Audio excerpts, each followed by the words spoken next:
நபி ஸல்லல்லாஹு அலைஹி வஸல்லம் சொன்னாங்க, பாருங்க, ஒவ்வொரு வரவையும் காலியான வயிற்றோடு காலையில போகுது, வயிறு நிறைய சாப்பிட்டு விட்டு மாலையில திரும்புது.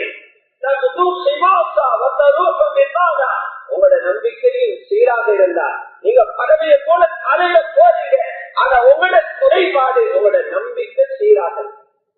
அதனால அநியாயமாக கஷ்டப்படுறீங்க, மனமும் உழஞ்சி போகுது, உடலாலையும் கஷ்டப்படுறீங்க, கஷ்டப்பட்டதற்கு பின்னாலேயும் கஷ்டம், இரவில தூக்கம் போகிறீங்க. ஒரு சோதனைக்கு பின்னால பல சோதனைகள் தேடியே காலத்தை கழித்து முடிச்சுட்டு போறீங்க. முஸ்லிமுடைய இந்த நம்பிக்கை முதலாவது சீராக்கப்படும்.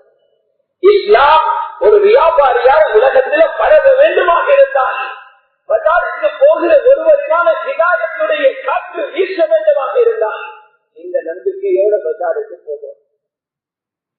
இரண்டாவது விஷயம், ஒவ்வொரு வியாபாரியும் 4 விஷயங்களை கையில எடுத்துட்டு பஜாருக்கு போக வேண்டும்.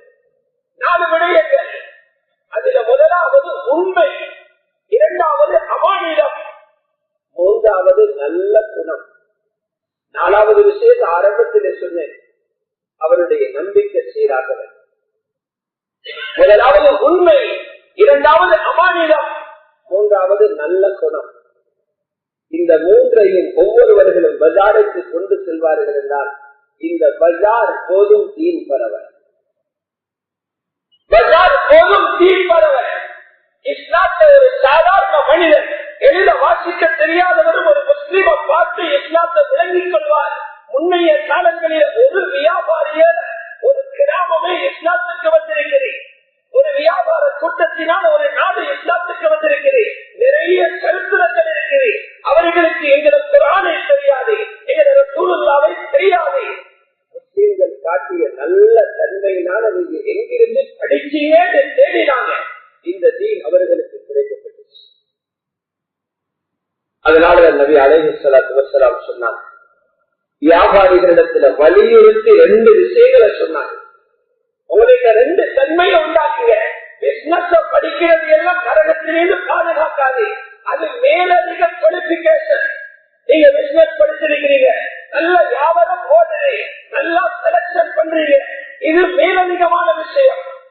இஸ்லாம் உங்களுக்கு ஒவ்வொரு வியாபாரியிடத்திலும் 2 விஷயத்தை எதிர்பார்க்கும். அந்த 2 விஷயமும் சாதாரணமானதில்ல. உலகத்துக்கு வந்த ஒவ்வொரு நபியிடத்திலேயும் உண்டாக்கிய சிபத்துகள். உலகத்துக்கு வந்த ஒவ்வொரு ரசூலிடத்திலேயும் இருந்த தன்மை, ஒவ்வொரு நபியிடத்திலேயும் இருந்த தன்மை, அதுதான் உண்மையும் அமானிதமும். ரசூல்மார்களுடைய சிபத்தை எடுத்து பாருங்க. ரசூல்மார்களுக்கு 4 சிபத்துகள் கட்டாயம் இருக்க வேண்டும், வாஜிபான சிபத்துகள். அதில் முதலாவது உண்மை பேசுதல், இரண்டாவது அமானிதம். இந்த 2 தன்மையை ஒவ்வொரு வியாபாரியிடத்திலேயும் வர வேண்டும் என்று சொன்னாங்க. அதனால உங்களுக்கு கூலி சொன்னாங்க, அந்த தன்மையோட பஜார்ல இருப்பீங்கடா, கியாமத்துல நீங்க நபிமார்களோடு இருந்துவீங்க. திருமதி ஷரீஃபில் இடம்பெறக்கூடிய ஹதீஸ், அத்தாஜிரு ஸதூக்குல் அமீன், உண்மையே பேசக்கூடிய வியாபாரி. சாதாரணமாக 10 உண்மையை சொல்லிட்டு 90 பொய் சொல்றவர் அல்ல, 50 உண்மையை சொல்லிட்டு 50 இடத்துல பொய் சொல்றவர் அல்ல. இன்னைக்கு பொய்தான் வியாபாரத்துடைய ஒரு குவாலிபிகேஷன், ஒரு தகமையாக பார்க்கப்படுகிறது. இதனால நிறைய பேருடைய வியாபாரம் அழிந்து கொண்டு போகுது, பரம்பரை அனுபவிக்க முடியாத அளவுக்கு சீரழிஞ்சு கொண்டு போகுது. நபி அலைஹிஸ்ஸலாம் சாதிக் என்று சொல்லல, உண்மை பேசுகிற வியாபாரி என்று சொல்லல, உண்மையே பேசுகிற வியாபாரி. சாதிக் அல்ல, சதூக் என்று சொன்னாங்க. முபாரகாவுடைய வார்த்தையை பாவித்தாங்க. உண்மையே பேசுகிற வியாபாரி. அல் அமீன், யாரையும் ஏமாற்றாமல் நம்பகமாக நடக்கக்கூடிய வியாபாரி. உண்மையே பேசுகிற வியாபாரி, யாரையும் ஏமாற்றாத நம்பகமாக நடக்கிற வியாபாரி. யாரோட இருப்பாரு? மான் நபி. கியாமத்துல நபிமார்களோட நிற்பாங்க சொல்றாங்க. எவ்வளவு உயர்ந்த தன்மை. பஜார்ல வியாபாரம் பண்ணிக்கொண்டு இருந்து நபிமாரோட மஹ்ஷர்ல எழுப்பதார். கொஞ்சம் ஈமானில குறைவாக இருந்தா நபிமார்களுக்கு அடுத்த தரமுள்ள சித்திகளோடு எழுப்புவார். நபிமார்கள் சித்திகளோடு எழுப்புவாங்கன்னு சொன்னாங்க. சொல்லலாம். அல்லாஹ்வுடைய நல்லடியார்களே, இந்த ஹதீசுகளை கேட்டு பஜார உயிரோட்டமுள்ள பஜாறுகளாக சஹாபாக்கள் மாற்றி அமைச்சாங்க. அப்படி நடக்க முடியாததில்லை. உலகம் சுந்தரை பொய்ப்பித்து ஒளிமயமான பஜாறுகளை உருவாக்கலாம். சஹாபாக்கள் உருவாக்கி காட்டினார். அதில் ஜரீர் ரலியல்லாஹு அன்ஹு அவர்கள் பஜாருக்கு வந்தார் ஒரு பொருளை வாங்குறதுக்காக. வியாபாரியிடத்தில் கேட்கிறார், இந்த பொருளுடைய விலை என்ன? வியாபாரி சொன்னாரு 100 திரகம். எங்கட பழக்கம் என்ன? 100 சொன்னா நாங்க 30 கேட்போம். உலகாலுக்கு கீழே விளையாடிக்கிறது எங்கட பழக்கம். அதுல ஜரீர் சொன்னாங்க, இல்ல இதுல பெருமதி 200 திரகம். நீங்க 100 இதனுடைய உண்மையான விலை 200. இன்னும் கொஞ்ச நேரத்தை சொன்னாங்க, இல்ல 300. கடைசியில கொண்டு வைத்து 500 திரகத்துல வச்சாங்க. இந்த பார்வையில இந்த பொருள் 500 திரகம் பொருள். வியாபாரியே குழம்பி போயிட்டாரு. நானே 100 சொல்ற, நீங்க 500 தர பாக்குறீங்க. விவரம் தெரியாமல சொல்றீங்க. இல்ல, அதுல ஜரீர் அல்லாஹ் சொன்னாங்க, நாங்க ரசூலுல்லாஹி ஸல்லல்லாஹு அலைஹி வஸல்லம் அவர்களோட பைஅத்து செய்திருக்கிறோம். நாங்க பைஅத்து செஞ்சது முஸ்லிமாக இருக்கிறதுக்கு மட்டுமல்ல, ஜிஹாத் செய்வோம் என்கிறதுல மட்டுமல்ல, சொல்லுவோம் என்கிறதுல மட்டுமல்ல, எந்த முஸ்லிமும் படுகுழியில விழவிட மாட்டோம். அவர் கஷ்டத்தில விழுகிற நேரத்தில திறந்து அவருக்கு நசீஹத்து செய்வோம். ஒவ்வொரு முஸ்லிமுக்கும் நசீஹத்து செய்வோம் என்ற ரசூலுல்லாஹ்வுடைய கையில பைஅத் செய்திருக்கிறோம். அப்ப எனக்கு தெரியும் இதர பெருமதி 500.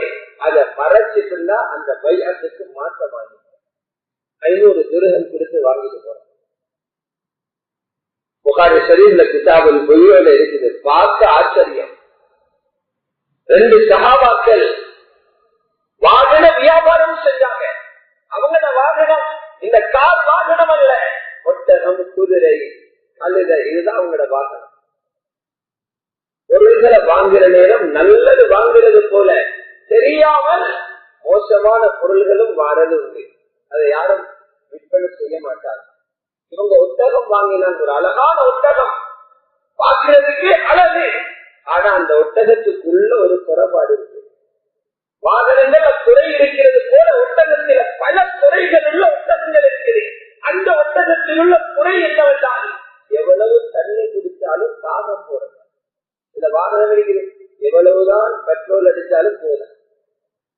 இந்த ஒட்டகத்தை யாரும் வாங்க மாட்டாங்க. அதை நம்பி பாலைவனத்துல போயிடாது, எதிர உட்கார்ந்துடும். யாரும் வாங்க வந்தா இவங்களோட கடைகளுக்கு வந்தோட அழகுக்கு அந்த ஒட்டகத்தை தான் போய் குடிப்பாங்க. இவர் சொல்வார், ஒட்டகம் நல்லதுதான், ஆனா இப்படி ஒரு குறை இருக்குது, விருப்பம் தான் வாங்குங்க. குறைய சொன்னா வாங்குவாங்களா? இதுதான் எங்கட நம்பிக்கை. இந்த நம்பிக்கை தான் இல்லாமல் ஆக்கப்படும். குறைய சொன்னா வாங்காமல் அல்ல, உங்களோட ரிஸ்க்கு இருந்தவன் இருந்தா வாங்குவாங்க. குறைய சொல்றதாலேயோ இல்லாமல் ஆகிறதாலேயோ உங்களோட ரிஸ்க்கு குறைஞ்சி போகாது. இப்ப அந்த ஒட்டகம் அப்படியே தள்ளுப்பட்டு இஸ்பத்துல இருக்கு, யாருமே எடுக்கிறது. ஒரு நாள் வளமையாக நிற்கிற பார்ட்னர் அந்த சஹாபி ஒரு தேவையாக போயிட்டார், மற்றவர் வந்திருந்தார். அந்த நேரம் பார்த்து ஒரு வயதாளி ஒட்டகம் வாங்க வந்தார். அவரும் வந்தவுடனே அழகாக இருக்கிற ஒட்டகத்தை பிடிச்சார். எவ்வளவு விலை? 5000 திர்ஹம் என்றார். 5000 திர்ஹத்தை கொடுத்து எடுத்துட்டு போயிட்டார். மாலையில் அவர் வர்றார். வந்து பார்த்தோம்ன அந்த வளமையாக தேங்கி இருக்கிற ஒட்டகத்தை காணலே, எங்கேன்னு கேட்டார். சொன்னாரு, இன்றைக்கு ஒரு அப்பா வயசாகி வந்தாரே, அவருடைய தலையில கட்டிட்டார். அல்லாஹ்வுடைய நல்லடியார்களே, இவர் கேட்டால் நீங்க அதில் உள்ள குறைய சொன்னீங்களா? குறைய சொன்னா நசீஹத் செய்வீங்களா? இவர் கேட்கிறார், குறைய சொன்னா யாரும் வாங்குவாங்க? யாரும் வாங்க மாட்டாங்க. இவர் சொன்னார், யாருக்கு விற்பனை செய்வீங்க?